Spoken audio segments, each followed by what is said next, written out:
I started off my muscle gain journey as a skinny kid looking to build muscle with no equipment at home. Along this journey, I've made many mistakes, such as believing that fasted training is going to help me build more muscle due to the HGH increase, and using other fad diets such as the keto diet when I'm really trying to build more muscle. And in this video, I'm going to go ahead and steer you guys in the right direction. That way you can build muscle faster and get results. So this video is going to have 3 points. First point we're going to be talking about is actually training stimulus. Without a training stimulus, your body's not going to have a reason to grow muscle. You have to give your body a reason to grow muscle. If you're a complete beginner, you can just literally just start training and your body's going to make adaptations automatically, because if you're going from a sedentary lifestyle to an active lifestyle, you're automatically going to be building more muscle. You're simply going to be making what is referred to as newbie gains. But when it comes to your training, the main important thing you want to focus on is making things harder week by week. You have to be training more and more intense in order to build more muscle, and simply without this training stimulus, you're not going to be building more muscle. As you get more and more intermediate to advanced, you're probably going to need to push your body to higher and higher levels of intensity. This is what is referred to as progressive overload. And the way you can do this through calisthenics is very simple. So if I start off my fitness journey only being able to do knee push-ups as a beginner, and I go from knee push-ups to normal push-ups, obviously that is a form of progressive overload. The same thing can be said from going from normal push-ups to pseudo-planche push-ups or even one-arm push-ups. This can be applied to literally pull-ups. You can go from pull-ups to archer pull-ups to one-arm pull-ups. Every single exercise can be progressed, and there's a progression for every exercise. So go ahead and subscribe if you want to learn more about progressions in body weight exercises. And if you want to learn from someone who knows what they're talking about, who has done the studies and who has built the muscle, go ahead and check out my Patreon, link in the description down below. So the second point I'm gonna go over is nutrition.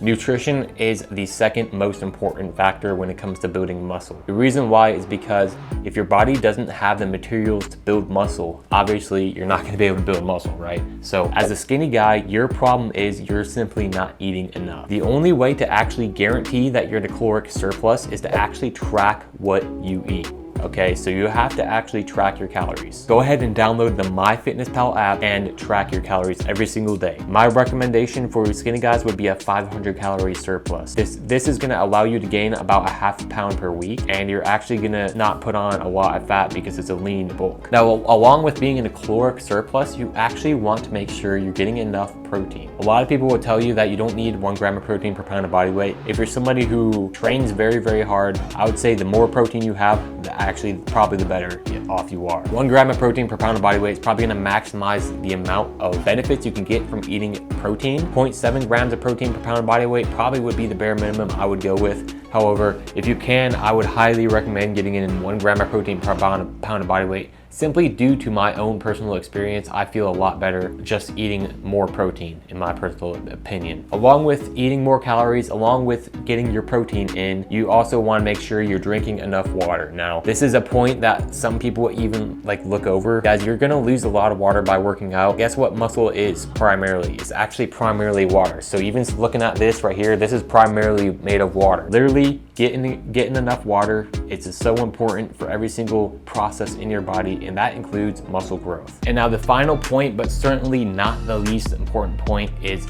rest and recovery. We're gonna talk about sleep real quick, hence why I'm filming myself on my bed right now, is because sleep is very important. A lot of people like to believe the myth that they can get by getting 6 or even 4 hours of sleep. The amount of people who can actually get away with that is actually less than 1% of the population. Most people, 99% of the human population, actually need 8 hours of sleep, okay? That's gonna be your bare minimum. Some people even need more. So you might even need more than 8 hours of sleep. So 9 to 10 hours of sleep, even especially if you're younger, you probably need even more sleep. Make sure you're getting enough sleep. Make sure your sleep quality is good. Put your phone away at night, okay? Make sure your room is dark and it's actually cool.